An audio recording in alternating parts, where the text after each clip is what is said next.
and the use of analytical and social skills. I believe, in my own perspective, knowledge work includes an element of decision making by the knowledge worker, not just the following of a recite or set of instructions. In terms of the SWOT analysis in connection with what my colleague have discussed, they've discussed the private and the public sector companies. And I just want to give a little bit of SWOT analysis on the private companies and how they can look into it and try to fix some of the problem in connection with knowledge. And most of these private sectors, the firm, they hire the best people, the higher knowledge people with the high mind skills, the ones that have more investment knowledge to develop their business. So I think that is one of their strengths. In terms of their weakness, for the past 20 years, numbers of people operating in the private firm, they have increased substantially. This is due to the fact that these companies generate very high fees. The fees actually is one of the weakness, because if you cannot have that kind of fee to do your business, then that's one of the weakness, because your business cannot come out how it's supposed to come. Most of the opportunities for these, for the private companies, I would say the private companies, they increase their revenues by cashing out investment, reinvesting capital provided by investors, as well as by acquiring additional rounds of capital in order to further fuel the growth of these entities. Most of these threats are regulatory issues. They had to change their regulations all the times. And these are one of the problems that causes most of these private companies.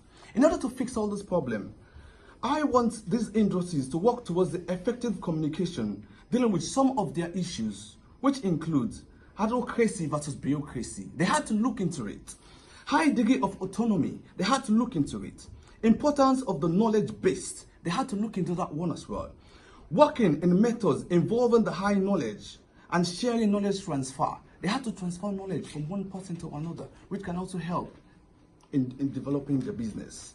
Co-location and presence. Gold-collar workers as opposed to deep smart. Cultural rather than formal control. Development of hallmark practices. These are one of the things that they had to put in connection to their work.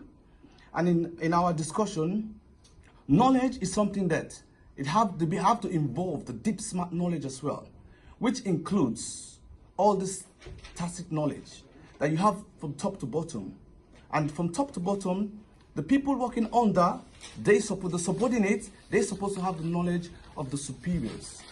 And I believe that's one of the things that can move the company into profitability, or that's what can move the company into something that everybody will, a known company, and people will know that this is a company that, you know, is with a substantial company.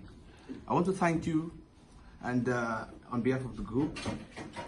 Also, to add more light, the public sector has the ability to participate or invest in untried areas freely, while the private sector expresses doubt and unwillingness to try out new ventures because of the great risks involved. For example, oil exploration. The public sector has enough funds to research about an issue and makes correct decisions during the investment process. The private sector shuns areas that involve spending heavy sums, and the outcome is unclear and could lead to losses. There is no tax evasion in the public sector. On the contrary, the private sector is characterized by avoidance of tax and evasion. All public corporations pay the relevant tax to the government because of high levels of accountability.